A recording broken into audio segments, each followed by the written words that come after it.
up, gets drilled. Yes, sir, he gets mashed. And that is going to be the ball game. 6, 5, 4, 3. They can't snap it. They can't stop it. They can't win it. Alabama wins the ball game. Derek Thomas, linebacker, Alabama. He was a nightmare for people that had to try to prepare for him because he had unique skills.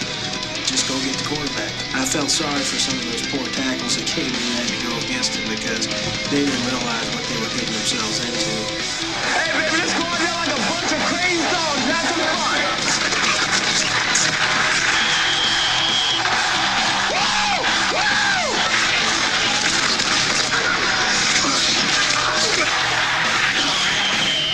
Son, I gotta do that in this. Lights out. Sacking the cornerback is just like you devastate a city, or you cream a multitude of people. I mean, it's just like you put all the offensive players in one bag, and I just take a baseball bat and beat on the bag. So each time he came over there, I tried to tear his damn head off. Let's play some football. Let's play some football. The pressure is on. This is Off the Edge on Tide 100.9.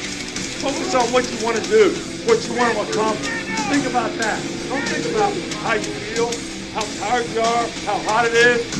You got to push yourself on the field like when you're playing football. It's my honor to present the National Championship Trophy to Coach Nick Saban and the Alabama Crimson Tide.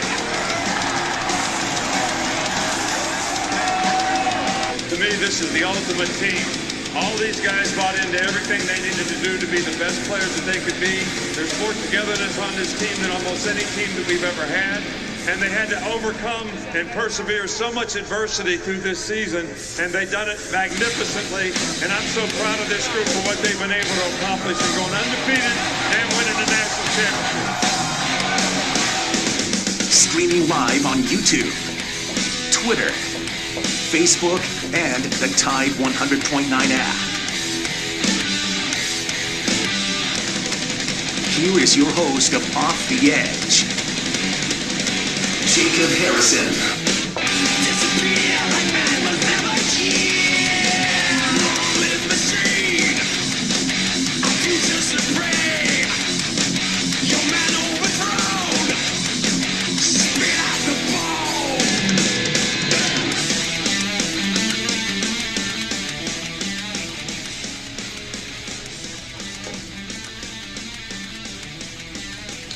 Hello there, welcome into Off the Edge. My name is Jacob Harrison, proud to be your host here on a Friday night. Got a lot to get into, a lot of fun stuff. Want to kick off the show by letting you know all the streams are working. All the streams are working. It has been over a week. We finally have all the streams working.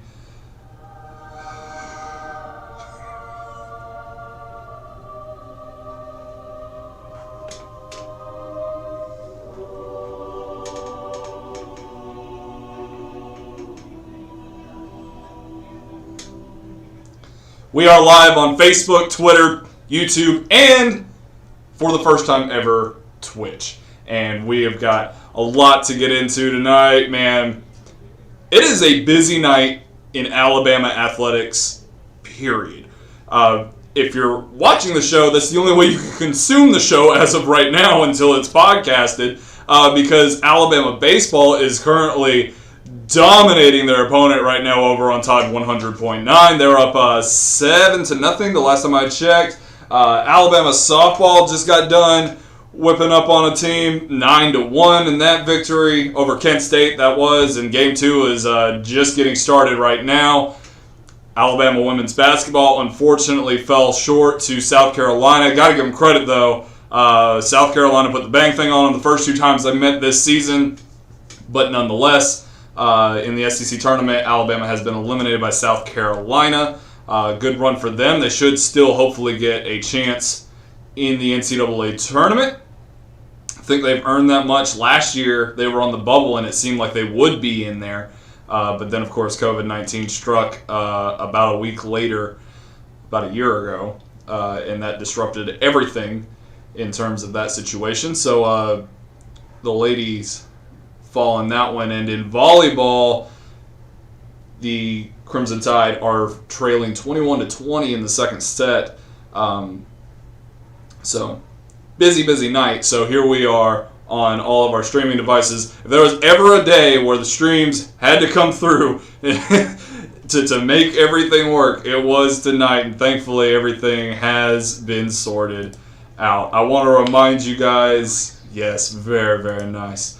I want to remind you guys to go on ahead and check out those streams and like and subscribe, follow wherever you're watching from. We greatly appreciate it. And in the process, another great thing you can do to help support the show is to check out Alabama Vintage on University Boulevard. 2210 University Boulevard, AlabamaVTG.com is where you can shop online, and they have absolutely everything you could ask for from an Alabama Crimson Tide fan perspective. They've got shirts, t-shirts, well, those are the same things, shirts, sweaters, shoes, hats, jackets, jerseys, wall memorabilia, desk memorabilia, things to just fill your Crimson Tide home with, and you will not be disappointed. Go check Charlie out right there on 2210 University Boulevard across from the City Hall under the Crimson awning, and find something to take home with you. Since we're on Twitch, and we're finally on Twitch, I'm so glad that we're on Twitch, because I think this is where we're going to open the gateway. Tommy, who is producing tonight, Tommy Paradise, who is an absolute saint. Nice meet. It is. It's good to see you. Your beard just still looks as magnificent as the first day I saw it. Is that weird to say? What were you actually going to ask? Well, now that we're on Twitch, I figured that the audience that wants to see streaming of NCAA 14, well, maybe they're passing on by right now. And if you are, what you should do is hit the follow button on the Twitch channel. And while we are about 190. Math is really hard for me, guys. Math is hard in general. It is. We're about 190 followers on Twitter from reaching the goal to start an NCAA stream. However, we only got to get to 50 on Twitch. If we can get to 50 on Twitch before we do get to the 250 on Twitter, then I'm happy, and we'll get this thing started. I'm ready to get rolling on this Alabama Crimson Tide dynasty that we can get into with the college football revamp mod. Man, these guys got updates coming out every single day. They're about to drop the second of the Big Ten package to update the Big Ten, but the SEC was one of the first ones that was done, so Alabama was ready to go. They upped the graphics. Those Crimson Tide jerseys and uniforms look absolutely incredible, and they're going to look great dominating through what would have been the 2020 season under normal circumstances, as close as we could get. But we'll still be able to play with the guys that got the job done and won the 18th national championship in Crimson Tide history. So I encourage you, hit that follow button, and we'll run through that dynasty and have a lot of fun and a lot of other things on the way in that regard as well. If you want to join the show, I highly encourage you to jump into the chats and join us there. That is the best way to interact with the show. I can get to what you see immediately or what you post immediately, and we can have some fun that way. You can also call in to the show at 205-409-7877. That's the temporary phone line. The rumblings have been that's going to get sorted out soon, so we'll see. Hoping for the best in every regard. But nonetheless, let's get into the show. We got a lot to get into tonight. I want to discuss the most exciting college football player we have ever seen. And this is a great opportunity to jump into the chat or call the show. The most exciting college football player you've ever seen from any era, from any team, any conference, yada yada, any division, whatever. Because I saw a tweet that had some really odd choices in there. Like, we've got Michael Vick as the 8th on the list out of 10, and Christian McCaffrey at like 3, and Saquon Barkley at 2, and there's no sight of Tim Tebow.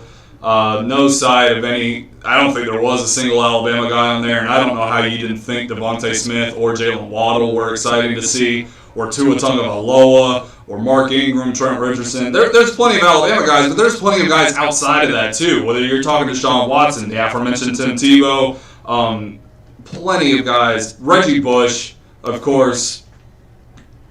Speaking of NCAA, back on the NCAA 07, my first NCAA, Reggie Bush, man, absolutely incredible. So I want to kind of get into that. And on the flip side, I also want to dive into this article that Mason Woods wrote on Tide 100.9 today that's getting some heat. But he might have a point. Now, I'm not going out of my way to bash anybody. I don't think that's what Mason was doing either. But who's the biggest flop? Who's the guy that was supposed to come in and get it done? Who was the 5-star that you were excited to see, and it didn't pan out? He didn't stay. He didn't play well when he was on the field. Those sorts of things. If that's a conversation you guys want to get into, more than happy to get into it.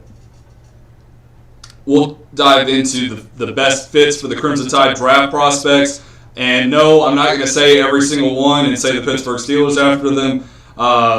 Even as often as all these guys are getting mocked to my favorite team, there's some interesting destinations overall. And, you know, even with a guy like Devontae Smith, is the best fit for him the Miami Dolphins? That's probably where he's going to go. He could end up slipping past if the Dolphins feel like a guy like Kyle Pitts or Jamar Chase is going to fit what they do better. But, you know, that's where everybody wants to peg him in. But is that the best fit for him? What about Najee Harris? He always gets mocked to the Pittsburgh Steelers, and if not them, maybe the Buffalo Bills. But are there other options for him? And Landon Dickerson, who's a guy whose name is rising into the first round, is that someone we can get behind as well? Where do we want to see the lovable, dominating center play his professional football? And last Monday, I said I would get into Paul Tyson and figure out what it would take for him to be the starter.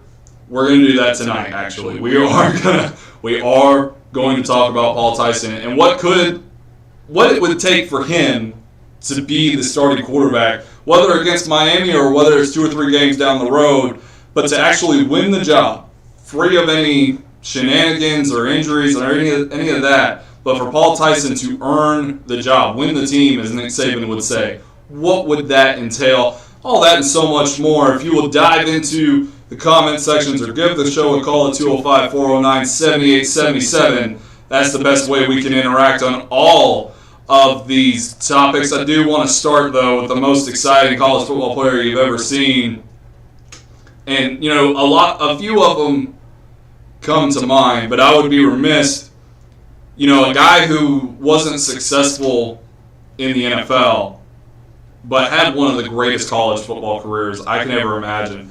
And seeing him succeed in the way he did, the speed that he had despite his bulkish frame. Like he was like a mini Hulk running around out there, and he was making moves that just half the time didn't make sense. And really and truly was kind of robbed of the Heisman Trophy to Robert Griffin III, who, you know, say what you will, he had an exciting season. He was an exciting quarterback, fun guy to watch, fun guy to root, or easy guy to root for, but just as fun to watch his story develop. A guy out of Baylor who was one of the worst teams in the Big 12, let alone the country. You know, they really kind of turned it around with Robert Griffin III as the quarterback. But nonetheless, that guy is Trent Richardson. I couldn't get over just how exciting it was to watch. You know, you can always spring back to the memories, and yeah, you got to leap over the memes. You've got to leap over the pictures of him missing holes in the NFL and all those sorts of things. I mean, he had a successful rookie year in the NFL, and that's enough to hang your hat on. The rest of his career just really didn't make a whole lot of sense. But regardless, when it comes to Trent Richardson and what he did for the Crimson Tide, you're talking about a time period where you had to be the running back. You had to be the guy in order to really be the focal point of the offense. This is a time period where Alabama lived and died by the run. Senior live and die by the 3, and I'll raise you. Alabama absolutely had to run the ball back in those days. Back in those days, it was like a decade ago. But regardless, when it comes to Trent Richardson, a guy that had a unique mixture of power and speed, could score from anywhere on the field under any circumstances. That was a guy that you wanted on your squad. That was a guy that you wanted to see be successful, not just at Alabama, but at the next level as well. And, he's a guy who finds success in everything he does, I think. There were successful moments in the NFL. Things just didn't go his way, but go back to the Birmingham Iron. He was still exciting to see there. He had 12 touchdowns in 7 games or 8 games, however many the Iron were able to get in before everything was shut down. No, the yardage wasn't really there. He was a bit older at that point, but still, he was incredibly successful. He was still able to bulldoze his way into the end zone as more of a power back rather than a more balanced back. And now his ventures into the Mexican Professional American Football League, whether he's going to play or if he's going to coach or manage in any way, he's a guy that he has the mind for it and can get it done. And improves in everything he does too. I remember when he first started on the Jay Barker Show, things weren't always, smooth, but he has progressively gotten better and better there as well, and is always a treat. So, but overall, as a player, the guy, the back juke against Ole Miss, that play should have won him the Heisman. But you can look all the way back to the national championship against LSU. One of these teams had to make a play, and while Alabama was leading for most of that game, for the entire game, LSU didn't score a point. You felt like there needed to be a play. Lo and behold, it was Trent Richardson that made that play. Countless situations throughout his Alabama career. That's one of my picks on that conversation. I'd love to hear your opinions on it. Jump into the chat, whether you're on YouTube or Twitch or Facebook or Twitter, or give us a call, 205-409-7877. My name is Jacob Harrison. This is Off the Edge on Tide 100.9, and we will be right back right after this.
Follow Off the Edge on Facebook, Twitter, and YouTube for live streams and instant analysis. Off the Edge with Jacob Harrison continues.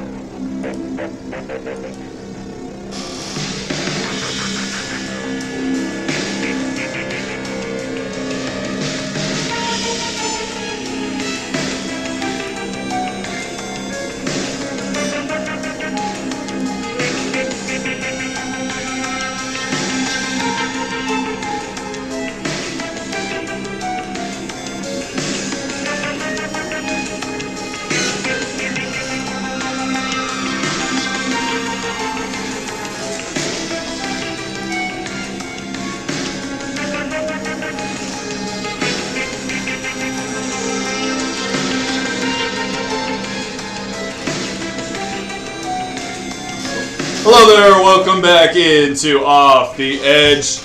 My name is Jacob Harrison. It's a pleasure to be with you tonight on a beautiful, cool Friday night. Alabama baseball about to wrap things up. They're in the top of the ninth, and they are absolutely slaughtering Charlton. So that's good to see. It's 9-1, correct, Tommy? So, yeah, same score that Alabama softball was victorious over Kent earlier in the day.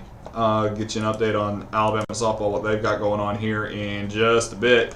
But nonetheless, we'll soon be back on the Tide 100.9 airwaves. We're discussing the most exciting players that we have seen at the college football level. We also want to dive into a few flops. And one of the players that I believe made the cut on Mason Wood's article over on Tide109.com of the bigger flops in program history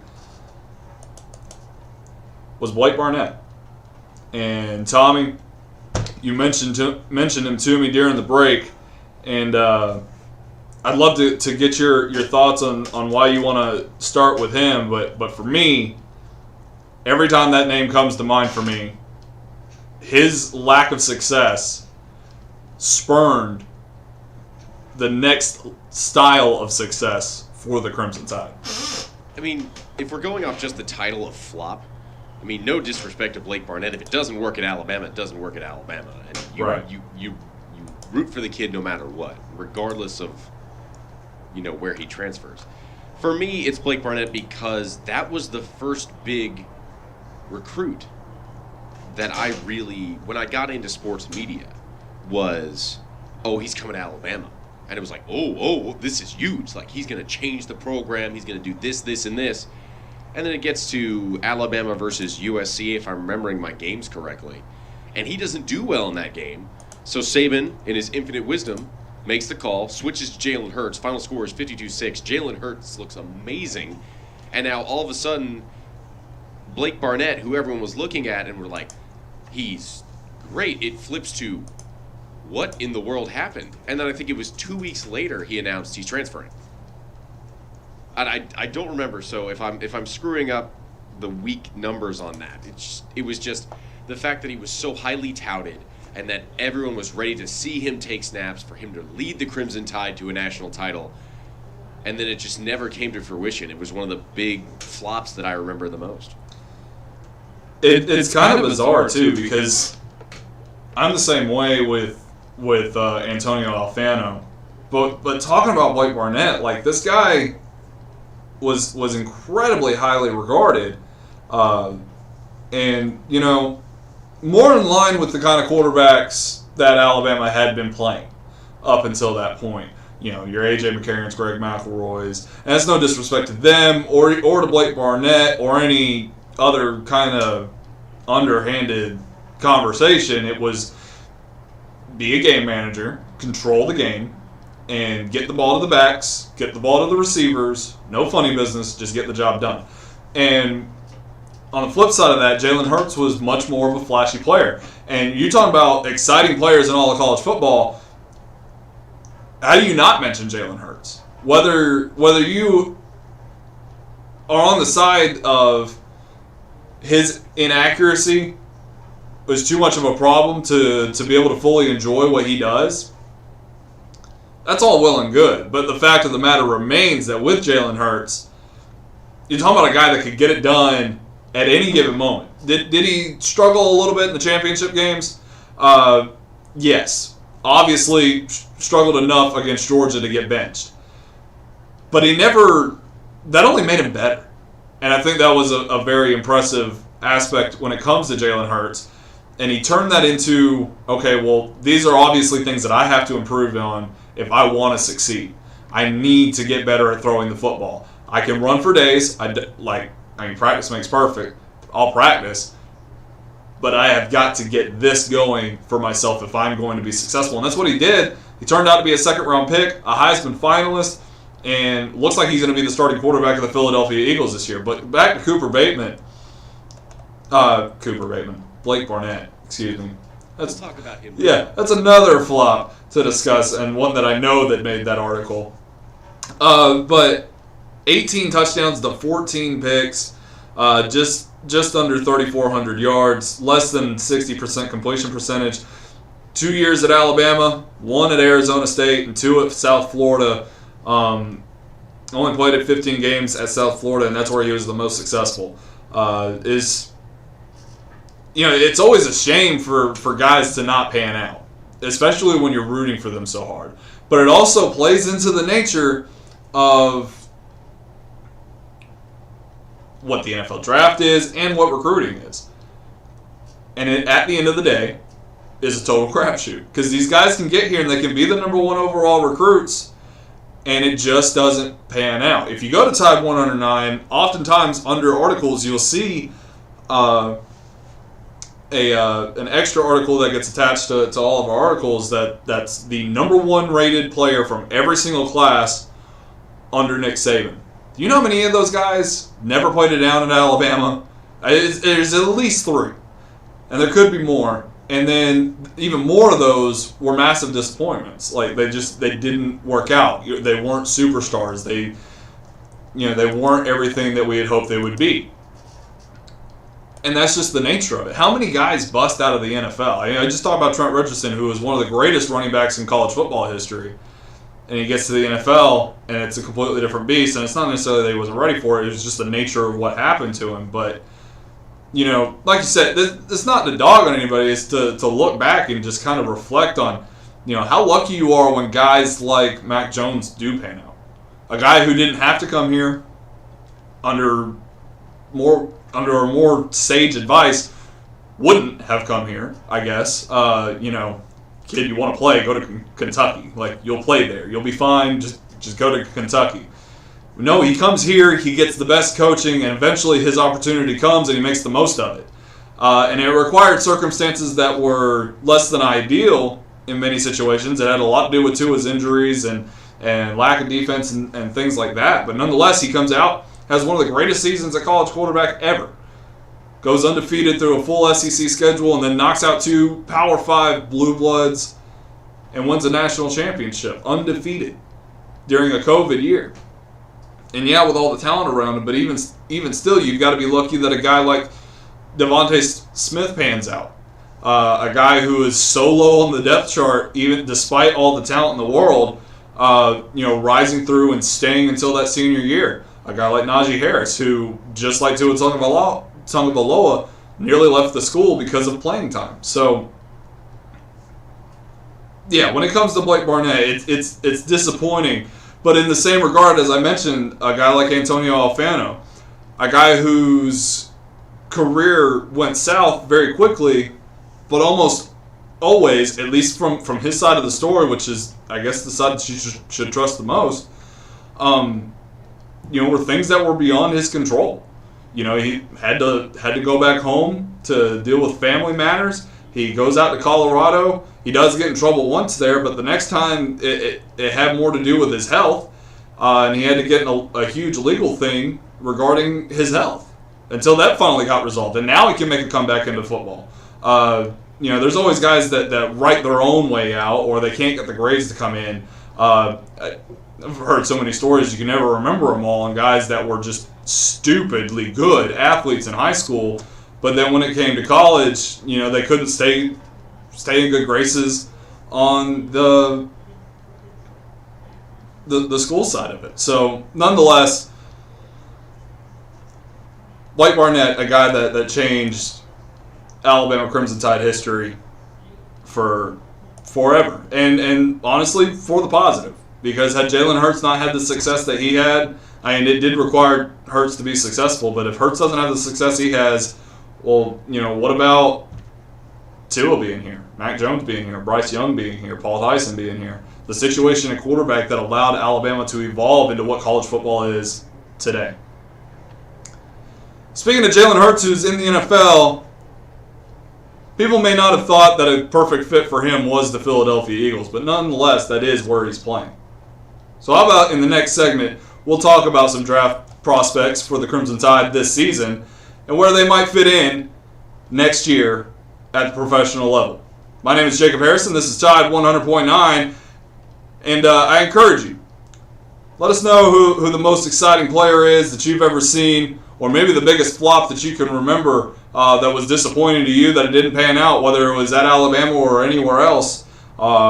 You can drop that in the chat on any of the streams, YouTube, Facebook, Twitter, and Twitch, or you can call in 205-409-7877. We'll be right back for more Off the Edge on Tide 100.9.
guys. It won't be long before we will have breaks during the breaks.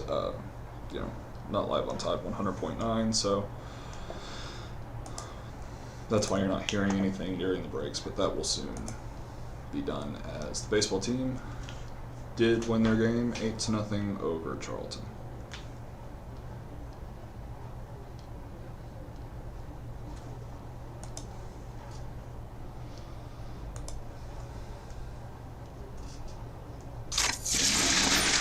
We aren't going anywhere. Off the Edge is available in the podcast center on Tide100.9.com.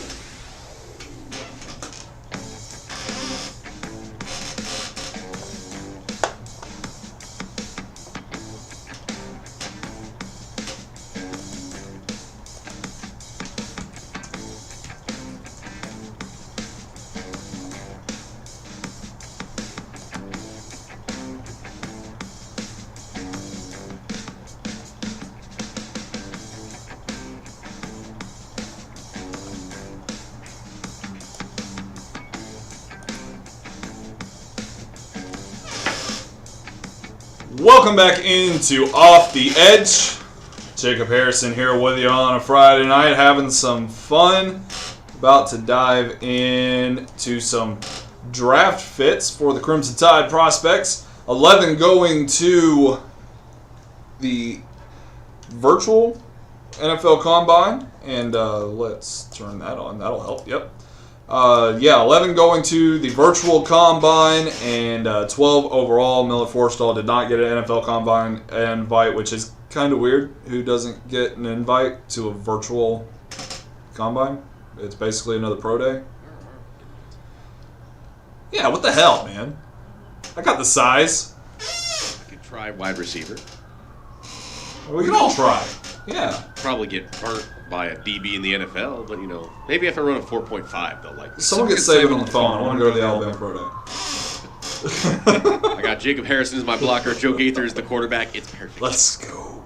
But just to get you caught up on what's going on in Alabama Crimson Tide sports right now, it is a busy day. We got gymnastics going on, volleyball, but currently the softball team is tied with Kent State. Kent State came out with heavy bats to start the second of a doubleheader.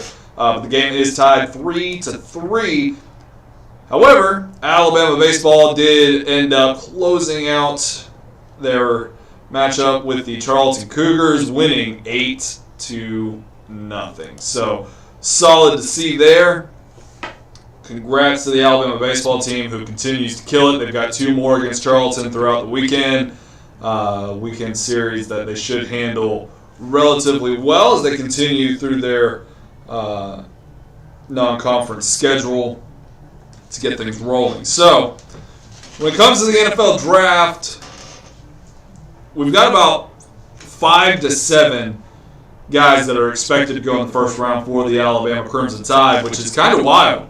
The record is 6 by Miami in the early 2000s. And it would appear that Alabama is in the best opportunity it has had in quite a while to break that record. More often than not, at the very least, they tie it in most of these mock drafts. I've yet to see one that is willing to put 7. And to get to 7, it would mean that Najee Harris, Landon Dickerson, and Christian Barmore are all first-rounders as well. The top 4, Devontae Smith, Mac Jones, Jalen Waddle, and Patrick Surtain, those guys are bona fide first-rounders. They're probably going to be gone within the first 15 picks, but those last 3 are guys that are hovering around the late 20s, and that's what can make it difficult. Landon Dickerson's got the injury histories coming off of the ACL. I've seen him slip up into that first round. I've seen him mock to my Pittsburgh Steelers, and let me tell you, I'd love that. Christian Barmore, I've seen slip more and more as we've gotten closer to the NFL draft. More often than not, he's placed there with the Tampa Bay Buccaneers. And when it comes to Najee Harris, he's really kind of been all over the place. I've seen him as high as 18 with the Dolphins. I've seen him to my Pittsburgh Steelers. I've seen him down at the Buffalo Bills, and I've seen him out of the first round overall entirely. So, but I'm curious what others think, where they want to see these guys play, and you can single one out, or you can let me know where you want them all to go. I mean, I'm open. You can drop it in the chat on whichever stream that you're watching on Facebook, YouTube, Twitter, or Twitch, or you can give us a call, 205-409-7877. The best guy to start with, though, is Smitty. He's probably going to be the first one gone. I have seen a few mocks that don't think he'll be the first Crimson Tide player gone, which just bewilders me. McShay dropped his latest mock draft today and had Smith go 8 to the Dolphins. The Dolphins trading back so that the Panthers could move up to take Justin Fields at 3. But that still put Smith going after Kyle Pitts and after Jamar Chase. I wonder if the Dolphins really are the best fit for him, though. And I wonder if maybe the Jets don't take a flyer on the Slim Reaper. Because, I mean, first of all, if you're the Jets, you're in a situation you still have not decided externally, vocally, to any degree, on what you're going to do with Sam Darnold. And that's understandable. You got to keep your cards close to your chest. We're probably not going to know the situation with that until we get to draft night. Unless he is traded before then, and we won't know a thing until he is traded, that being Sam Darnold. But if you want to build around Sam Darnold, I feel like you don't really have a better option at this point than to pull the trigger and draft Devontae Smith at number 2. I mean, you could say possibly that Kyle Pitts or Jamar Chase is the guy there, and I would fully understand that just as well. But nonetheless, when it comes to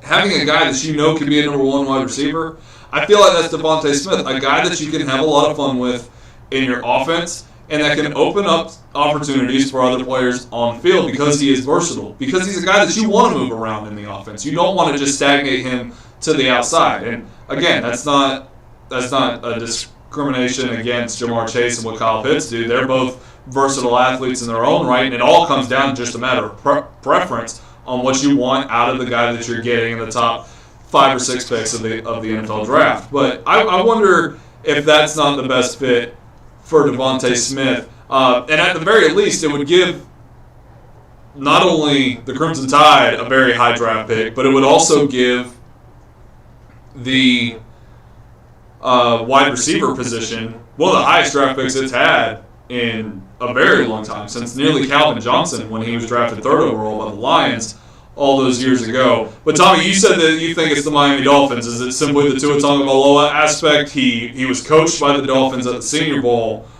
Is this one just destined to happen, much like Tua was last year? Well, the problem here is that you just mentioned the mock draft. The Jets are all over the place, man. It's ridiculous. Yeah. They are the team in the draft right now that you could argue out of 32 teams in the NFL, you don't know who they're picking at number 2, which maybe, they have a little magic veil and they're just showing that everyone's crazy. But it just, for Tua, right now, with everything he's going through in terms of the doubt as a rookie, which is me censoring my words, by the way, because we are a family-friendly show. We play metal, but we do care about the kids. Like I said on Title Talk last night, I just think you can see dollar signs when you close your eyes. It is money. You can promote it. Tua is going to get better. There's so many things about it that make sense.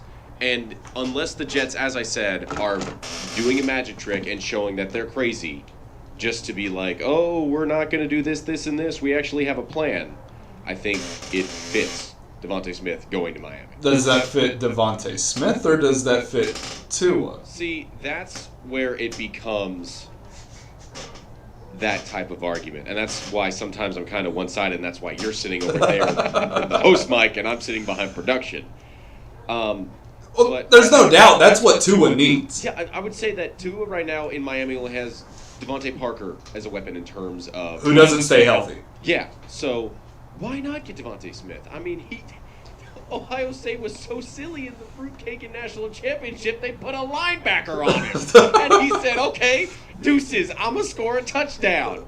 There's so much about it that works, but you also do make a good point that, let's just say, the Jets pick Devontae at 2. Where do you go at 3 for Miami? Well, I think in that situation, if you're Miami, you have to take the best wide receiver available, and that whether you consider that to be Kyle Pitts or Jamar Chase, you've really got no other option there. But I mean, at the end of the day, what I feel is lucky for Devontae Smith is first of all, he's not getting out of the top 10. But you might be in a situation where once you know what the Jets are going to do, you kind of know what the situation is for yourself. Everybody wants to get it twisted that all of a sudden Smith's not going to Miami because of the comments at the Senior Bowl where apparently he chose Mac Jones over Tua, and then Jalen Waddle came out and did the same thing. Now, while Jalen Waddle said his publicly and Smith did not, it's still painting this weird picture for Tua.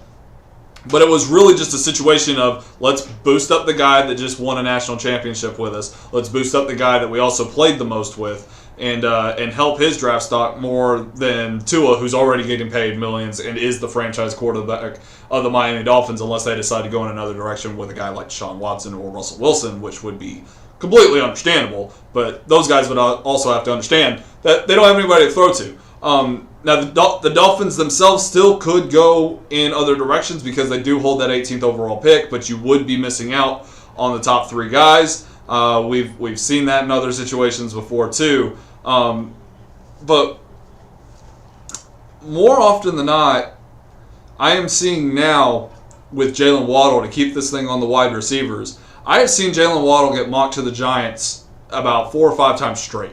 Apparently this is the match made in heaven. They just released Golden Tate. Daniel Jones needs some help, and he'll get that with Saquon Barkley being healthy again. The offensive line has some core pieces on it. They've just got to improve and continue to mature at the NFL level. But just as an Alabama fan, would you be concerned with Jalen Waddle having to catch passes from Daniel friggin' Jones? What year is Jalen? This would be his 3rd year. Okay. I mean, by then, they almost made the playoffs at 6-10. Well, the NFC East was trash. Yeah, that's more of a statement on the NFC East as a whole. I think give Daniel Jones at least one more year. One more. Just one more. It's his 3rd year. One more. Yeah, well, they're not going to take a quarterback. It's more or less the Jalen Waddle side of it. Is Jalen Waddle going to be able to be successful in New York in the blue? I mean, he had a messed up ankle and he still did great in the national championship. Not to try to undercut you, but I do see your point though. Saquon's got to stay healthy because he is a centerpiece of that offense, and they also got to give Daniel Jones time. Yeah. Just give the man time. Any quarterback in the league just needs time to make a play happen. And if you don't have time, what better guy to get the ball out too quickly than Jalen Waddle, who is a mastermind of catching underneath routes and turning them into explosive plays to be excited about. I think that I don't know if it's the best fit. I'd be curious to know what anybody else thinks by dropping a comment in the chat of the stream that you're watching or calling in 205-409-7877. But with Jalen Waddle, I've seen him go many, many places, but the Giants seems to be the most often one. But I don't think that's the best fit for him just at first glance because of the problems that the Giants have had on offense throughout, since Eli retired, really, and even before then, it's been a real struggle bus situation up there. I wonder if about the Carolina Panthers. I know they've got a lot of short, speedy guys. They got Curtis Samuel and other guys there that are speedsters, slot kind of guys. But Teddy Bridgewater needs help up there too, and if they're not going to draft a quarterback, which they may very well, they've been mocked to take quarterbacks time and time again. People have really given up on Teddy Bridgewater after being so excited for his comeback and then performing so well for the Saints. Things just kind of went meh in Carolina this year. But I wonder if that's not a situation that would be more beneficial for Jalen Waddle to go into a situation that at first glance appears to be on more of an upswing. I think the Giants benefited from being in the NFC East, whereas the Panthers were really beat up in what was a more competitive NFC South. I think Teddy Bridgewater can still get the job done, and if he had a guy like Jalen Waddle, that would certainly help a lot in that regard. We're going to take a break, and we'll come back and reset for the second hour. In the second hour, we do expect to be live on Tide 100.9, so I hope that you'll join us there as well. Hope you're enjoying the live streams. And if you are, hit those likes and follows and subscribe buttons. And feel free to join the show in the comments section of the stream that you are watching. Ask any questions or comment on any discussions at your will. You can also call into the temporary phone line 205-409-7877. I'm Jacob Harrison. We'll be right back for more Off the Edge.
You're listening to Off the Edge on Tide 100.9.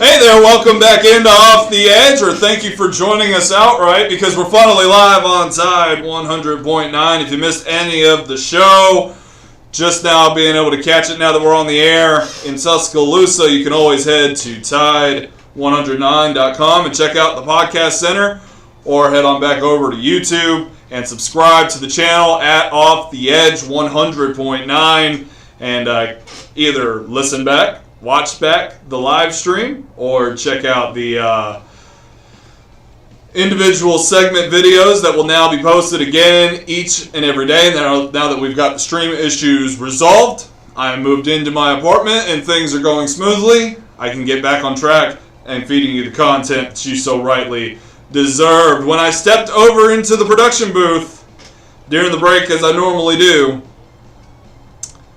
Tommy let me know that Les Miles has been put on leave at the University of Kansas.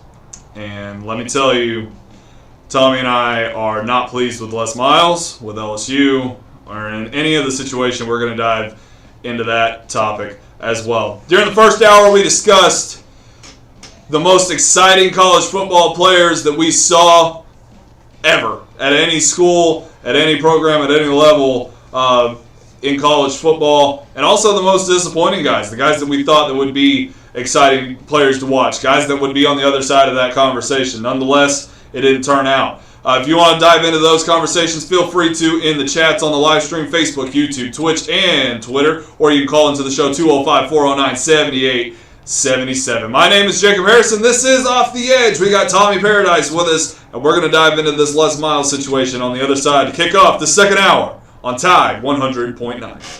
Spring is almost here, and it's time to get your yard ready with the help of Port One Landscape Supply. For your flower beds and yard, they have pine bark mulch, pine and wheat straw, bag mulch, and topsoil. Port One Landscape Supply also has driveway materials, decorative rock, flagstone, limestone, and masonry sand. Bring your truck or trailer, and they'll load it for you or have it delivered. Port One Landscape Supply. Open Monday through Saturday, 7 till 5. Locally owned by John Powell at the corner of Paul Howell Road and Highway 43 in Northport. Port One Landscape Supply. Gear up for fishing at Crimson Pride Fishing and Hunting in Northport. For crappie fishing, they have live bait, crappie rods and reels, jigs by top name brands like Zebco, B&M, Bobby Garland, Arky, Crappie Master, and Roadrunner. For bass fishing, Crimson Pride Fishing and Hunting has name brand rods and reels, soft plastics, jigs, crankbaits, spinnerbaits, bladed jigs, weights, hooks, and everything you need for tournaments or fun fishing. Crimson Pride Fishing and Hunting, now open at 5 a.m., 2.8 miles north of the Northport Civic Center. With Taco Casa, it's not really fast food because it's made fresh every day in the store. The quality hasn't changed, the consistency hasn't changed because we haven't changed anything in the food. It's made fresh every morning in every restaurant. I think buzzwords in today's food industry are locally sourced and high quality ingredients. We want to say, that sounds great. We've been doing that since 1974. Under the biggest cactus in town, Taco Casa. Before the action begins, make sure your bets are in. Every hit. This ball is crushed. Every point. Who they give it to? Touchdown! Sportsbook at Golden Moon Casino revolutionizes the fan experience. On your phone, casino kiosk, at the Timeout Lounge. Don't just be a fan. Be a player. Be a winner. Get to Sportsbook at Golden Moon Casino. We're not just fans. We're here to play. The pressure is on. Lights out. This is Off the Edge on Tide 100.9. Quarterback back at the 5, steps up, gets drilled. Yes, sir, he gets mashed. And that is going to be the ball game. Alabama wins the ball game. Streaming live on YouTube, Twitter, Facebook, and the Tide 100.9 app. Now, here is your host of Off the Edge, Jacob Harrison.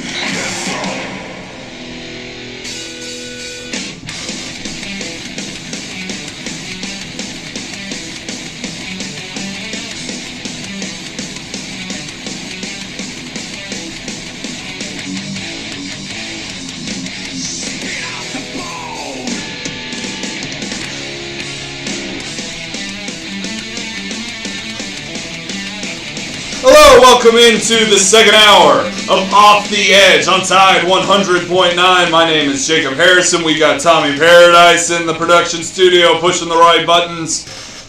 Having some fun here on the home for Alabama Crimson Tide Sports Eye. Thank you if you're joining us on the live streams. Hope you'll hit those like, follow, and subscribe buttons wherever you're watching from. Jump into the chats as well. You can also call into the show anytime at 205-409-7877. So news just broke not too long ago that Les Miles has been put on leave from the Kansas Jayhawks football program, and it has to do all with the news that broke earlier today. I believe ESPN was on that news concerning his misconduct at LSU when it came to inappropriate behavior with female student workers. Apparently,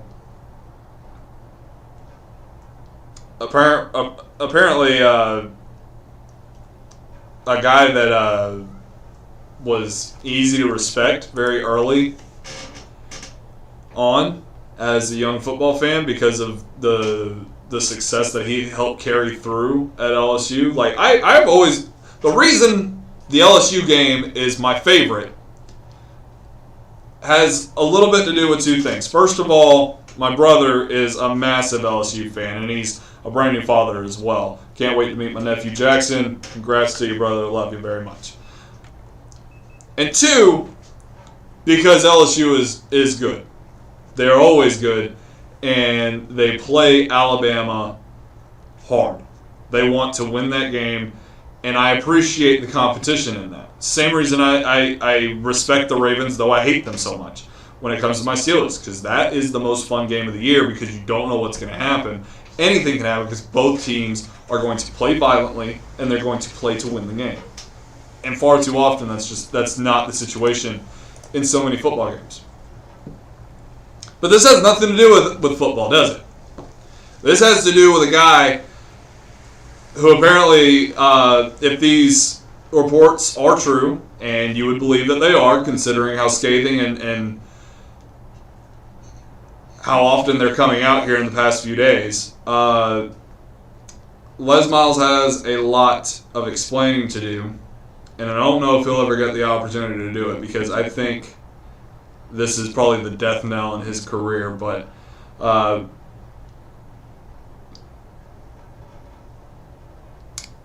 Joe Oliva, the LSU director, is quoted as saying, "I believe he is guilty of insubordination, inappropriate behavior, putting the university athletic department and football program at great risk." He wrote an email which was included in the report that first broke about the situation. "I think we have cause. I specifically told him not to text, call, or be alone with any student workers, and he obviously didn't listen. I know there are many possible outcomes and much risk either way, but I believe it is in the best interest in the long run to make a break." This was trying to fire Les Miles back in 2013. Of course, he was fired not much longer after that. Because of the play on the field, which, apparently is always what comes first. But, Tommy, I've always been open about this, even at the detriment of, how loyal Alabama fans can be, and that's a respect. But, I was an Alabama fan at one point before I went to college, but after I got to Troy, I stopped caring about the bigger time college football and just enjoyed the sport for what it was, rooted for chaos, and cheered on my Trojans. However, when I decided to go back to college and work towards getting to where I am now, I started following LSU football pretty closely and practically became a fan. Went on a visit there. Thought I was going to go to school there. Things didn't work out that way. But this was a school that I very much enjoyed my visit to, more than any other school I'd ever been to, period. And very much look forward to being at and being a fan of, the whole nine, right? And ever since early in the season, when the reports dropped about the sexual allegations against the entire LSU football program, spanning back nearly a decade long, and now it's coming out that Les Miles was kind of behind the entire thing from the very, very beginning, it would appear. with the way that he was acting towards female students. I've lost a lot of respect for this program because it's not just Les Miles. Like, Aliva's got some responsibility in this too. Like, and so does everybody else at LSU. Fire the dude. Be done with it. Stop with the insanity. Like, it's not just like it. People are going to misconstrue this as like a Me Too era thing, and it's not really it. It's there's two rules in life, right? Don't get sued, and don't be a jerk. Don't be a tool. Don't be an awful human being. And yet here he is breaking both rules in one fell swoop. How about just not abusing and harassing women? How about that? That seems like a simple thing. You know, I've lived 26 years on this earth, almost 27, and never done that. Don't have to think about it. Just don't do it. It's significantly frustrating because I'll have to go back and check the dates and stuff. But I was looking through your article. I was looking at USA Today to get more of a scope on everything because I want to be very well rounded before I go into this conversation because this is a very touchy subject and you definitely need to know all the things before you start speaking. But what's frustrating is this. LSU chronicled significant alleged misconduct by Miles from 2009 on, according to a report released Friday by Hush Blackwell. He's an outside law firm the school hired to review the handling of the sexual misconduct case. Scrolling down, I'm going to kind of blank out some words.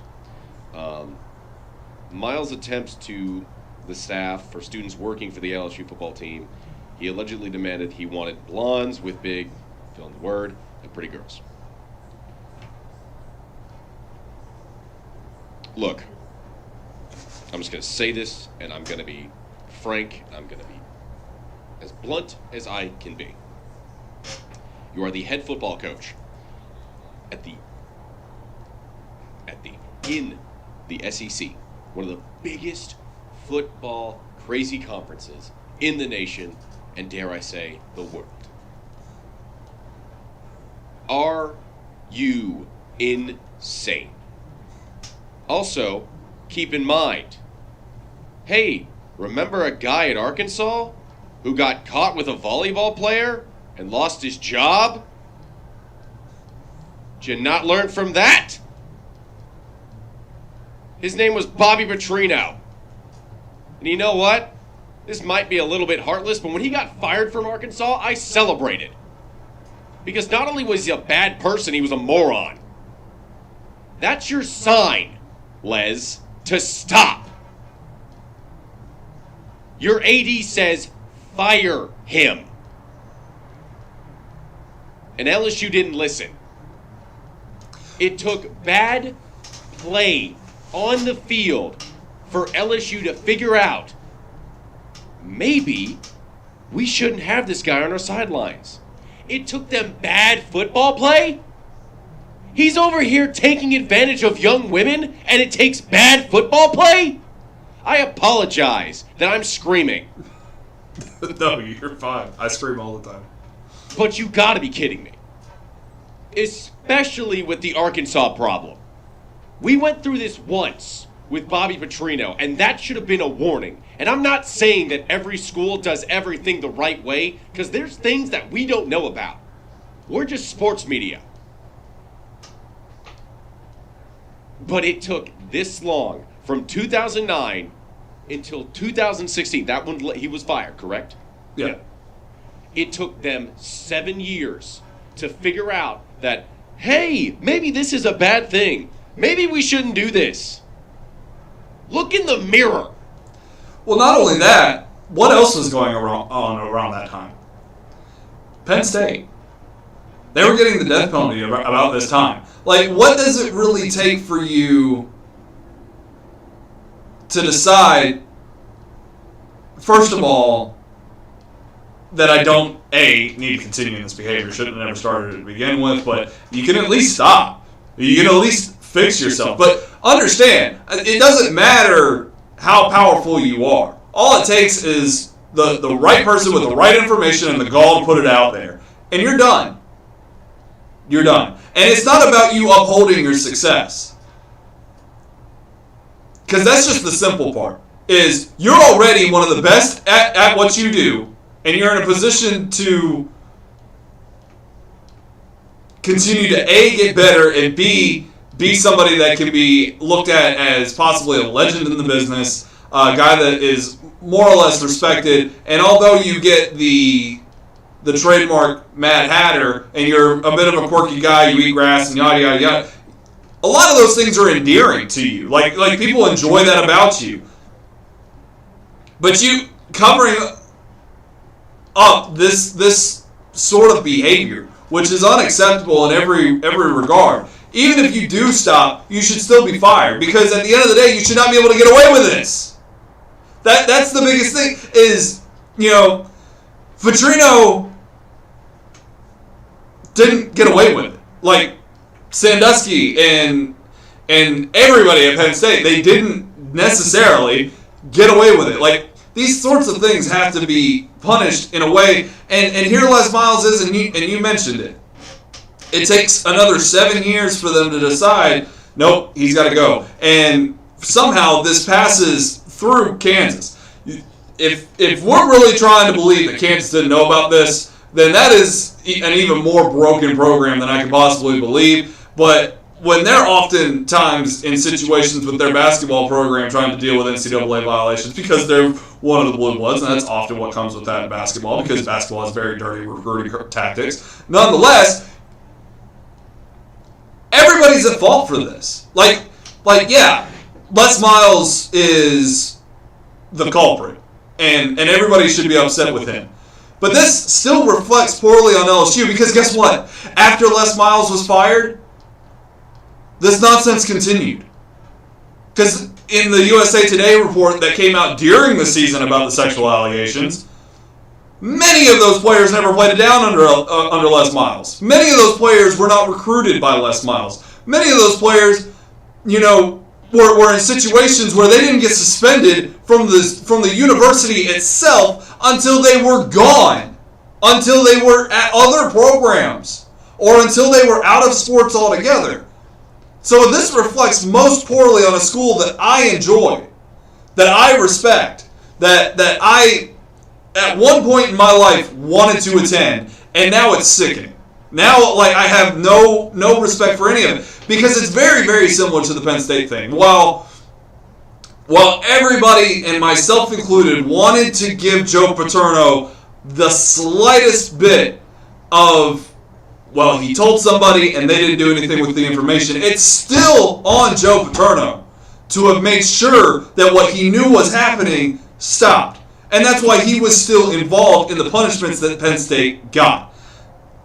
Was it unfortunate that most of that situation resulted in his death? Yes, but at the same time, and out of total respect for what he was as a football coach, you still have to create an environment that is safe for all sorts of people, because all sorts of people help a football team. It's not just the 11 guys and the head coach and the coordinators and the position coaches. It's all the people, all of them, whether it's towel boys or water girls or medical, all of it. And half of them are women these days.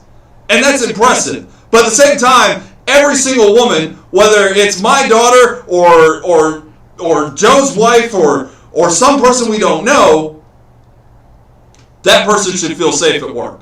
Especially in a college environment where the entire institution is about creating an environment of special people that know how to do things at the highest level, rarely screw up, and get the job done, and be, in at least in on-campus respects, be legends, or be somebody that can be successful in their job field for the rest of their career. That's what you're building up. And at some point, you've got to be able to wrangle this in, because if you allow it to go on for nearly a decade, you're asking for it. You're asking for everything that has been built at a university to be shattered. It's hard enough to get past it when it happens and you have to deal with it immediately. Even if you swiftly deal with it, there will be repercussions and you still have to deal with the situation. But when you let it go on for 10 years, you have compounded upon the fact of a situation that cannot be repaired, of something that is going to take a long time to deal with. Consider SMU getting the death penalty. I'm not saying that's even what's going to happen to LSU, because honestly, you want to know what I think LSU is going to get? Nothing. Because Wade, the basketball coach, Will Wade, is still the basketball coach. Absolutely zero reprimand despite being caught red-handed. Regardless, all of this, they're going to put it down as petty or just being an old man or yada, yada, yada, or you can't blame him for wanting to look at a certain type of woman throughout the day. All this other garbage. Everybody's going to be fine out of this. Les Miles is probably going to have to legitimately retire from coaching now. But they have created a situation that cannot be repaired, I think. I would never want my children to go to this university. Like, if this crap happened at Alabama, I would have a serious problem. Now, Alabama's gotten in its problems before, but nothing, even close to this. So, it's almost incomprehensible. The fact that somebody who is successful at what he does is willing to throw all of that away should one tiny bit of information ever be leaked. And that's I don't want that to be misconstrued as a way of, it's okay as long as you don't get caught. No, it's not okay. Just don't freaking do it. I mean, it's not okay in general. I mean, let's just tie it back to here at Ty 100.9. We have so many amazing interns that we make welcome here. We love what they do. Everything they do is fantastic. Not once have I ever thought about what he thought to do with these interns. Every time I see a male or female intern, I always wonder, what will they bring to the table today that will make this station better? And every time they show me something that makes this station better. There's so much here to unpack, and it makes my brain just shake in anger that this happened starting 2009. You know why it probably got swept under the rug, and both of us might agree on this? Oh, well, they were in contention for a national title in, 2 of those years. 3 of those years. So yeah, we'll just sweep it under the rug. Stop using good football as an excuse to look away from the darkness that is in the world. And that includes Alabama too. And I bleed crimson. It's ridiculous. And I'm sorry that these young women had to go through this because there was a head coach who couldn't figure it out. He's married.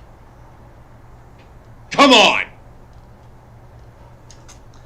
If you want to jump into the conversation, you're more than welcome. Leave a comment in the chat, call into the show, 205-409-7877.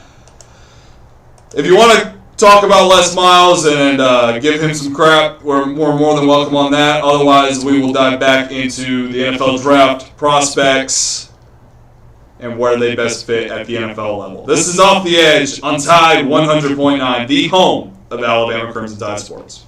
Gear up for fishing at Crimson Pride Fishing and Hunting in Northport. For crappie fishing, they have live bait, crappie rods and reels, jigs by top-name brands like Zebco, B&M, Bobby Garland, Arky, Crappie Master, and Roadrunner. For bass fishing, Crimson Pride Fishing and Hunting has name brand rods and reels, soft plastics, jigs, crankbaits, spinnerbaits, bladed jigs, weights, hooks, and everything you need for tournaments or fun fishing. Crimson Pride Fishing and Hunting, now open at 5 a.m., 2.8 miles north of the Northport Civic Center.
The Podcast Center on Tide100.9.com.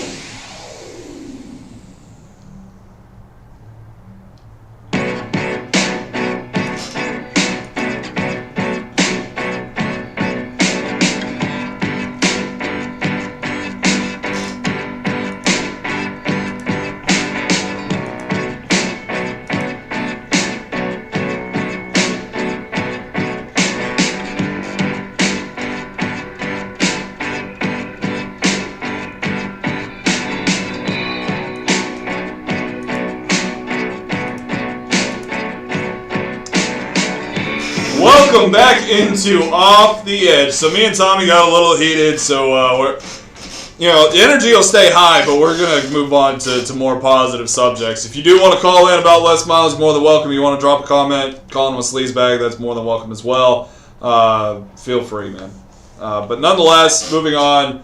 In softball, Bailey Hemphill brought in a runner for the Tide, and they now lead 8-3. So after having to come back from a deficit, the Alabama softball team is doing it again. They're up 8-3 over Kent State right now in absolutely dominant fashion. But are we really surprised? This team is just absolutely incredible. So, what's the most popular question in Tuscaloosa?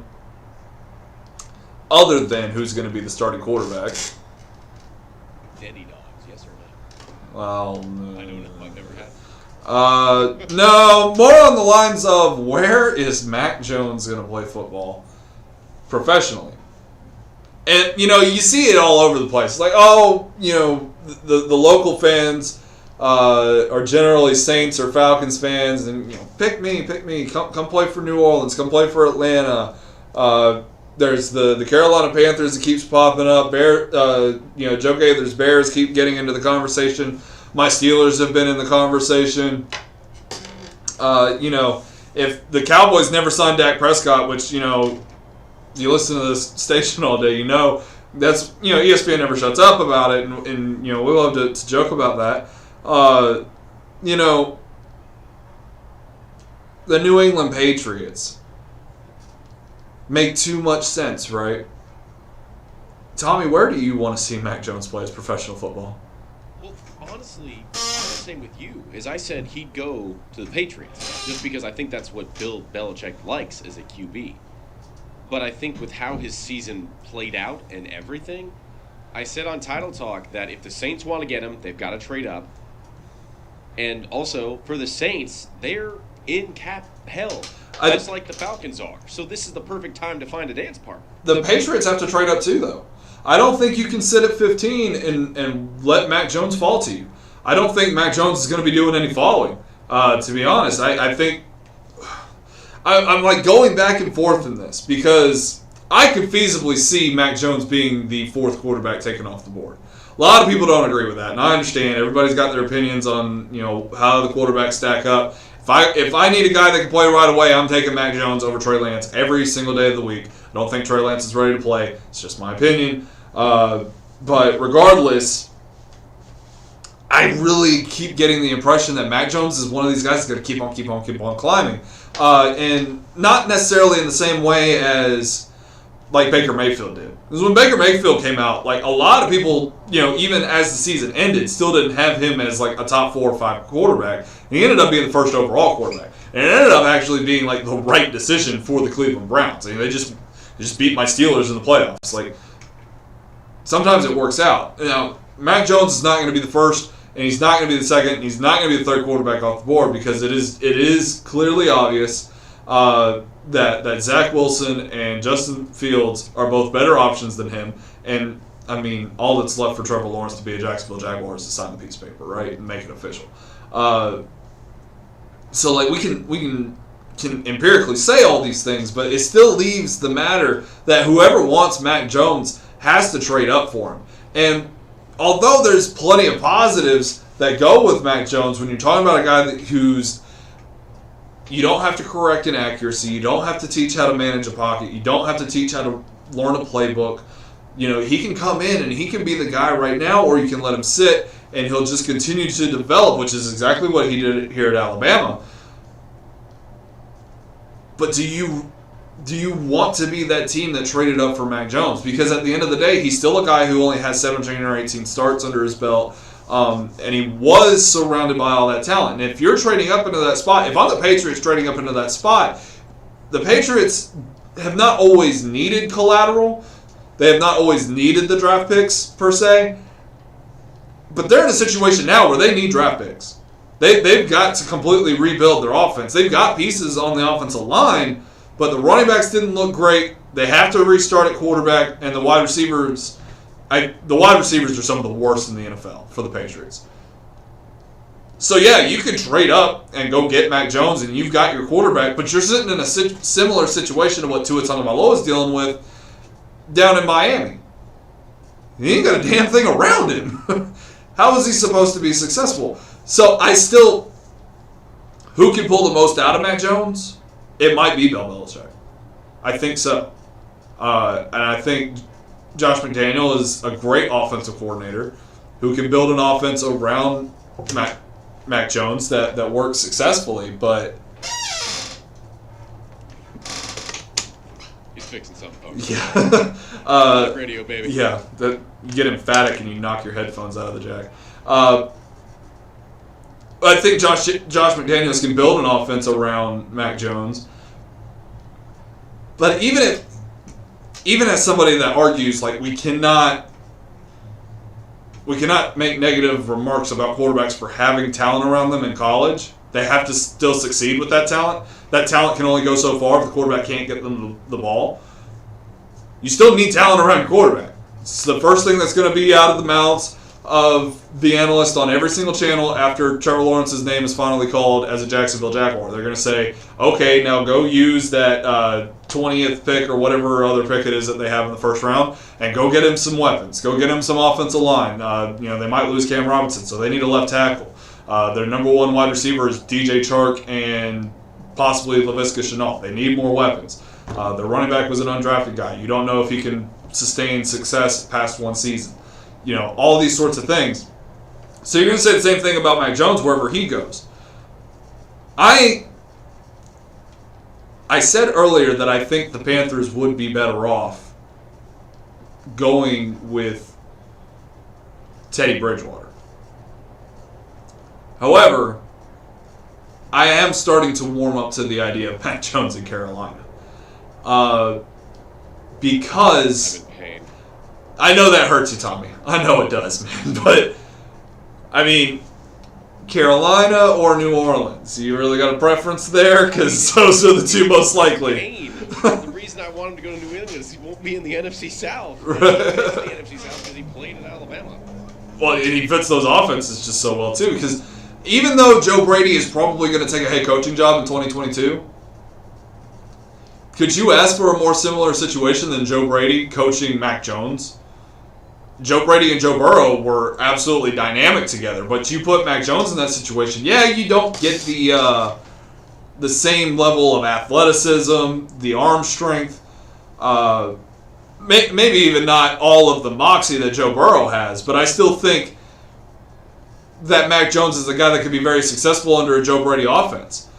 And for as much as I respect and admire Teddy Bridgewater and what he's been through in the NFL, I've always thought he's a very good quarterback. He may not be great enough to sustain any further success as a starter. Mac Jones said it himself. He very much enjoyed the Panthers coaching staff at the Senior Bowl. He enjoyed being in Joe Brady's offense. He mentioned how it is a very similar offense to Steve Sarkisian's. There's just a huddle. It's the only difference. And he appreciated the opportunity to be a leader. And that's something he could be with the Carolina Panthers. And he would have weapons around him. You'd have Curtis Samuel. You would have Christian McCaffrey. You would have a semi-decent offensive line. You'd have pieces to compete. And the defense there is usually pretty good. I mean, they do have some pieces to handle. This is a team that needs to build under head coach Matt Rule. But I'm really starting to lean into this idea of Mac Jones heading to the Panthers. Now, as for the other one, the New Orleans Saints. I'm sorry to tell you, I don't see it happening. First of all, Drew Brees hasn't even retired yet, which is a serious issue. We talked about that. It's like, what is going on with the Saints QB room? We talk about the Bears QB room being weird. Saints is weird too. Well, I feel like Joe's Bears are about to make some noise. I really do. I think that this Russell Wilson thing has got legs. That's just a gut feeling. But we all know, whether you're a Saints fan or not, we all know that Sean Payton is more than willing to head into next year with his quarterbacks being Jameis Winston and Tyson Hill. Full stop. He will 100% do that without blinking an eye. It's very much a Bill Belichick situation. Remember, last year, the Patriots did not select a quarterback in the NFL draft. The only quarterback on their roster was Jarrett frickin' Stidham, and they didn't select one. They didn't sign one in free agency. They didn't do anything until it finally came down to, we can get Cam Newton for $1 million. Let's just go do that, and hopefully we'll be successful. It really felt like the Patriots were okay with being kind of awful until they decided they weren't. But it's very much in the same wheelhouse with Sean Payton. He has an air of arrogance about him. And while arrogance can be confidence just displayed in a negative way, it can often be the positive that creates success. And that's what Sean Payton has been for most of his career. It's incredibly successful, but he's always had that quarterback around him. Now, while Drew Brees has always been known for his deep ball, he wasn't always known for having a velocity for a heavy velocity arm, and he was still incredibly successful in that offense. So you tell me, I think Mac Jones could definitely be successful in that offense. Mac Jones said at the Senior Bowl himself as well that he thinks that he would work very well in that offense and that he would enjoy it very much. Now, granted, it's draft interview talk. I'm happy to be with any team that drafts me. I'm lucky to even be drafted. Even if I'm a first-round pick, bona fide, I'm just lucky to be drafted. I get that. I think Mac Jones can be successful in almost every single situation that is open to him. He doesn't have to worry about going to the Jets. He doesn't have to worry about going to the Falcons. And he doesn't have to worry about going to the Broncos. So I think no matter what happens to him, it's probably going to be positive. And whoever gets him is going to want him because they have to trade up unless he just so happens to fall to the Panthers and the Panthers want to pull that trigger on that pick. But it's going to be interesting to see. Let me know where you want to see Mac Jones play. 205-409-7877 or leave a comment in the chat of the stream that you are watching. We'll be right back with more Off the Edge on Tide 100.9. With Taco Casa, it's not really fast food because it's made fresh every day in the store. The quality hasn't changed. The consistency hasn't changed because we haven't changed anything in the food. It's made fresh every morning in every restaurant. I think buzzwords in today's food industry are locally sourced and high quality ingredients. We want to say, that sounds great. We've been doing that since 1974. Under the biggest cactus in town, Taco Casa. Tuscaloosa Tire and Service, they've got the big brands you know and trust. Goodyear, Firestone, Bridgestone, Cooper, and they can finance for you as well. When you need routine maintenance and alignment, a tune-up, whatever it is, belts, hoses, just basic stuff, or when you don't know what's wrong with your car, truck, or SUV, make it Tuscaloosa Tire and Service. They're dependable, they're trustworthy. That's why they've lasted for over 36 years. Skyland Boulevard, McFarland Boulevard East in Northport on Lurleen Wallace Boulevard. Check out the website, TuscaloosaTireandService.com. TNT's stimulus sale is going full steam ahead with offers like this. Brand new 2021 Versa sedan starting at only $14,990. Wow! New 2021 Nissan Kick starting at $19,990. Now that's real savings. Okay, the Big Daddy SUV, the Nissan Armada, discounted up to $9,000. And remember, Townsend Nissan wants your trade-in today. Visit them at townsendnissan.com or call 205-561-3993. It's time to start fishing. L&L Marine has the new Triton, Nitro, or Tracker Bass boat powered by Mercury you're looking for to get you to your favorite fishing hole. L&L Marine will have Triton, Nitro, and Tracker Bass boats powered by Mercury on display for the weigh-in of the Lake Tuscaloosa Team Championship Bass Bass Tournament March 5th and 6th. Check out the great deals on Triton, Nitro, and Tracker boats powered by Mercury at Fast and Easy March 5th and 6th on 69 South in Tuscaloosa. L&L Marine, located on Highway 82 West in Northport. Whether you just found it or lived there for years, you'll never forget that feeling. It was something that made you realize this house would become your home. And since there's no place like it, it deserves protection just as special. So talk to a real person, not a website. Call your Allstate agent, Andrew Knipper, today at 205-722-9201 or find us on Facebook, Andrew Knipper Agency. Once again, you can reach us at 205-722-9201. Allstate, are you in good hands? Before the action begins, make sure your bets are in. Every hit. This ball is crushed. Every point. Who they give it to? Touchdown! Sportsbook at Golden Moon Casino revolutionizes the fan experience. On your phone, casino kiosk, at the Timeout Lounge. Don't just be a fan. Be a player. Be a winner. Get to Sportsbook at Golden Moon Casino. We're not just fans. We're here to play. You're listening to Off the Edge on Tide 100.9.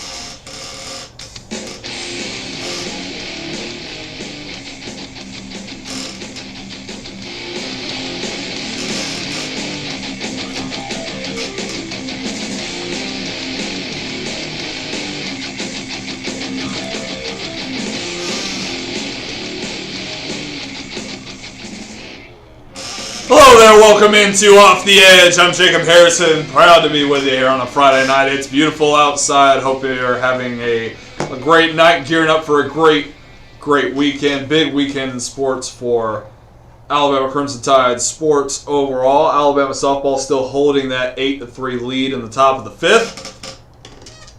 I promised I would talk about Paul Tyson, so I'm finally going to do it. We'll shelve the NFL draft talk. I've got to talk about Paul Tyson. I've been promising to do it for the past two shows. I wrote the article saying that Bryce Young would, in fact, win the job outright. Like it would, like the competition is more of a formality, and it's really Bryce Young's to lose.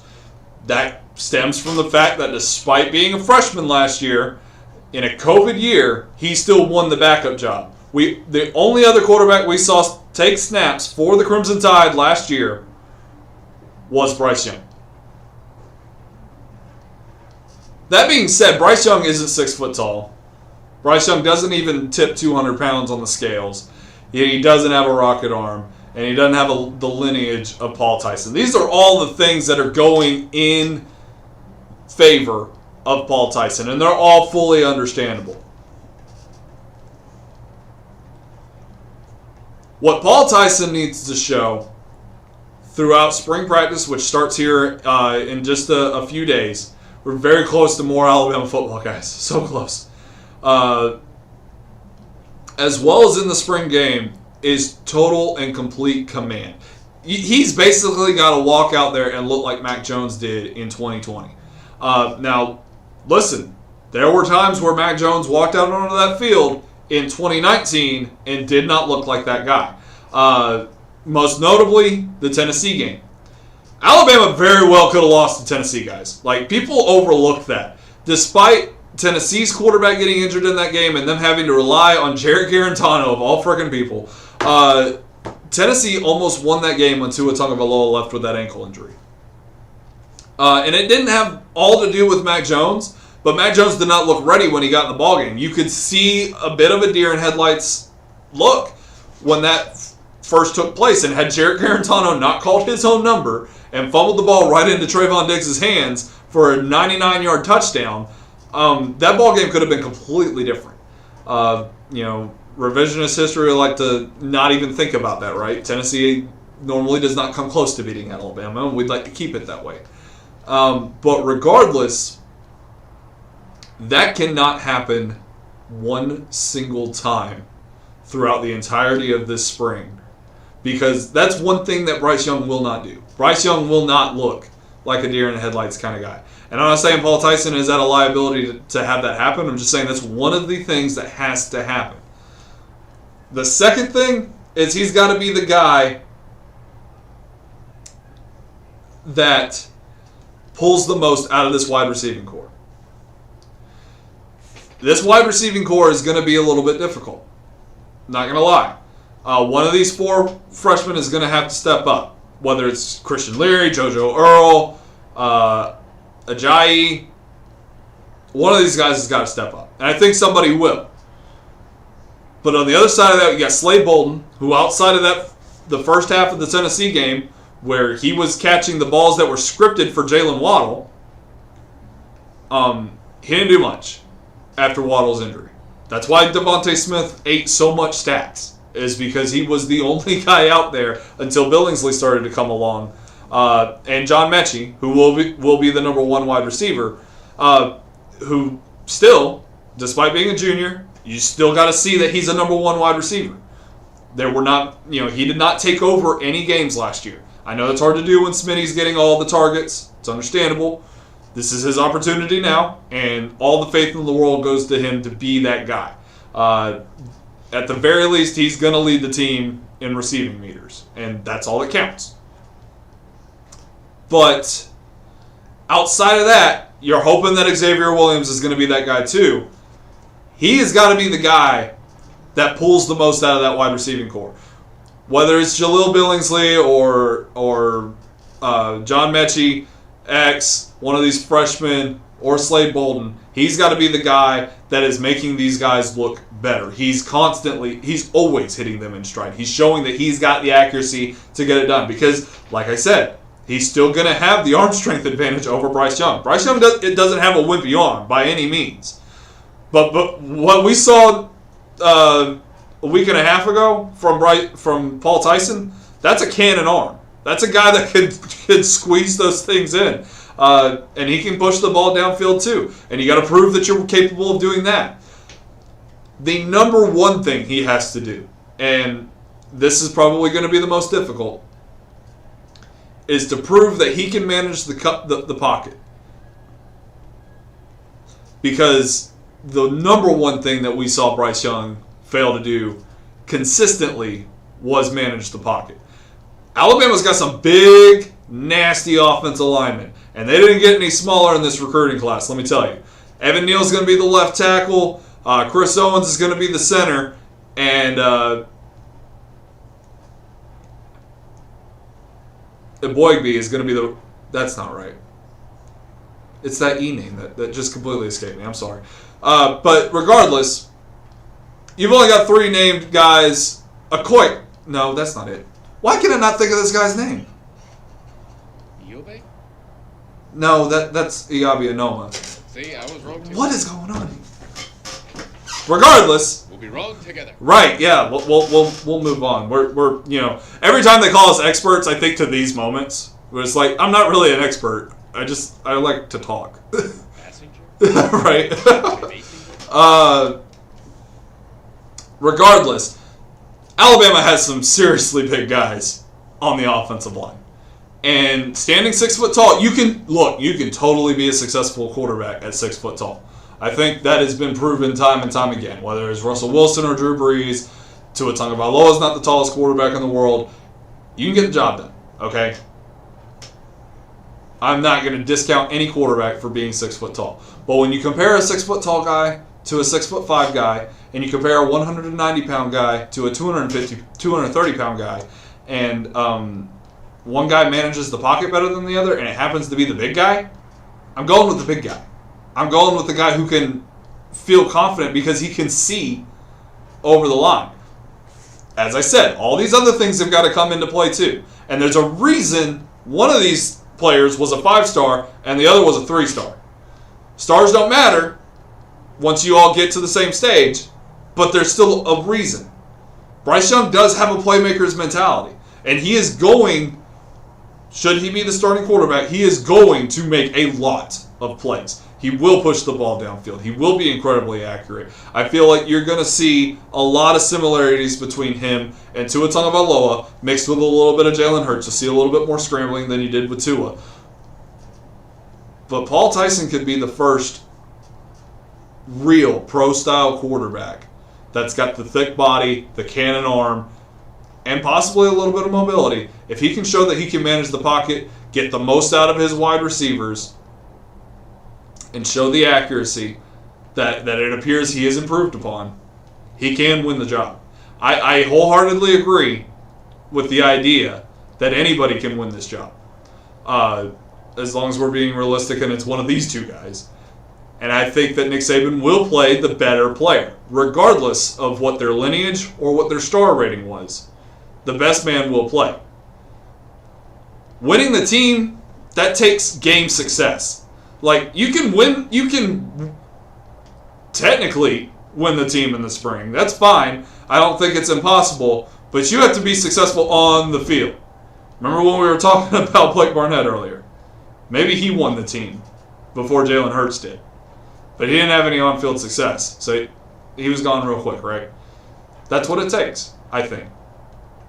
And we'll certainly have an opportunity to see. We're getting closer and closer to spring Crimson Tide football. We're going to take a break, come back, wrap it all up. I'm Jacob Harrison. This is Off the Edge on Tide 100.9.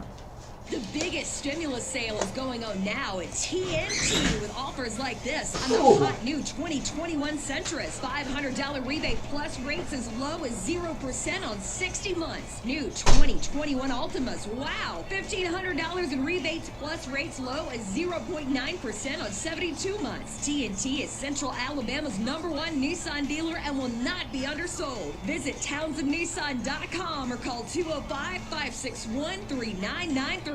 Tuscaloosa Tire and Service, they've got the big brands you know and trust. Goodyear, Firestone, Bridgestone, Cooper, and they can finance for you as well. When you need routine maintenance and alignment, a tune-up, whatever it is, belts, hoses, just basic stuff, or when you don't know what's wrong with your car, truck, or SUV, make it Tuscaloosa Tire and Service. They're dependable, they're trustworthy. That's why they've lasted for over 36 years. Skyland Boulevard, McFarland Boulevard East in Northport on Lurleen Wallace Boulevard. Check out the website, TuscaloosaTireandService.com. Finding great candidates to hire can be like, well, trying to find a needle in a haystack. Sure, you can post your job to some job board, but then all you can do is hope the right person comes along, which is why you should try ZipRecruiter for free at ZipRecruiter.com/news. ZipRecruiter doesn't depend on candidates finding you. It finds them for you. Its powerful technology identifies people with the right experience and actively invites them to apply to your job. You get qualified candidates fast. So while other companies might deliver a lot of hay, ZipRecruiter finds you what you're looking for. The needle in the haystack. See why 4 out of 5 employers who post a job in ZipRecruiter get a quality candidate within the first day. ZipRecruiter, the smartest way to hire. And now you can try ZipRecruiter for free. That's right, free at ZipRecruiter.com/free. That's ZipRecruiter.com/free. ZipRecruiter.com/free. Gear up for fishing at Crimson Pride Fishing and Hunting in Northport. For crappie fishing, they have live bait, crappie rods and reels, jigs by top name brands like Zebco, B&M, Bobby Garland, Arky, Crappie Master, and Roadrunner. For bass fishing, Crimson Pride Fishing and Hunting has name brand rods and reels, soft plastics, jigs, crankbaits, spinnerbaits, bladed jigs, weights, hooks, and everything you need for tournaments or fun fishing. Crimson Pride Fishing and Hunting, now open at 5 a.m., 2.8 miles north of the Northport Civic Center. Before the action begins, make sure your bets are in. Every hit. This ball is crushed. Every point. Who they give it to? Sportsbook at Golden Moon Casino revolutionizes the fan experience. On your phone, casino kiosk, at the Timeout Lounge. Don't just be a fan, be a player, be a winner. Get to Sportsbook at Golden Moon Casino. We're not just fans, we're here to play. Follow Off the Edge on Facebook, Twitter, and YouTube for live streams and instant analysis. Off the Edge with Jacob Harrison continues.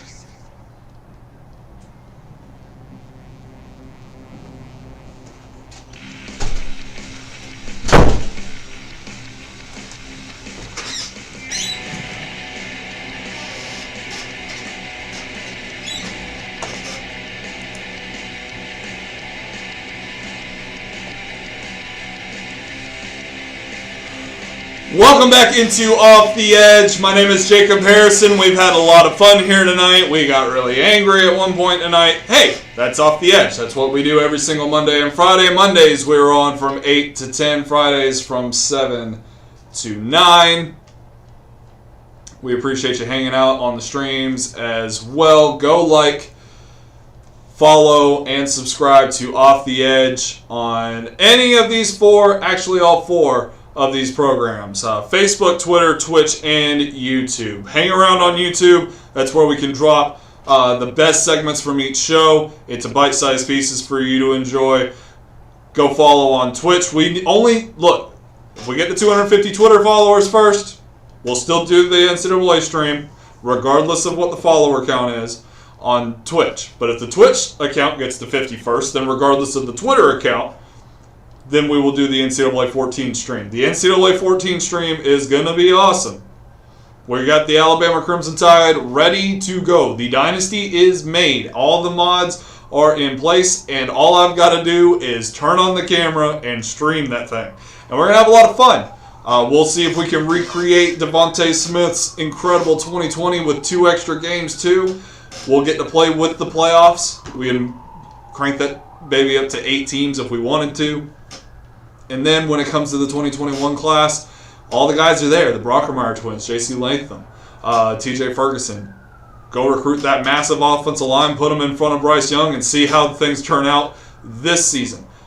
50 follows on Twitch is all we need to get started on that. We're still about 190 from hitting the benchmark on Twitter. Go follow us on Twitter there too. Instant analysis, updates on the show, and all those sorts of things. You want to see the content that I'm writing, and as well as a quicker outlet to the YouTube channel.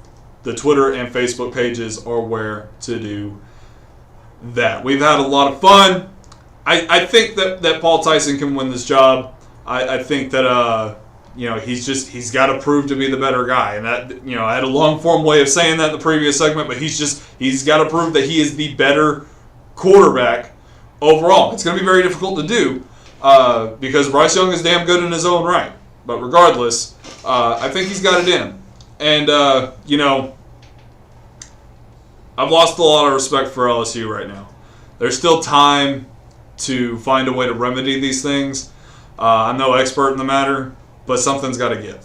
That's a situation that can never, ever be tolerated whatsoever. So don't allow it to be the situation. Go check out Alabama Vintage 2210 University Boulevard. Charlie and the guys have all the best content or memorabilia for you to enjoy as an Alabama Crimson Tide fan, regardless of what your needs are. Check them out, alabamavtg.com. My name is Jacob Harrison. Join us again on Monday from 8 to 11 after Tide tonight. 8 to 10, after Tide tonight. We'll have some more fun. Until next time.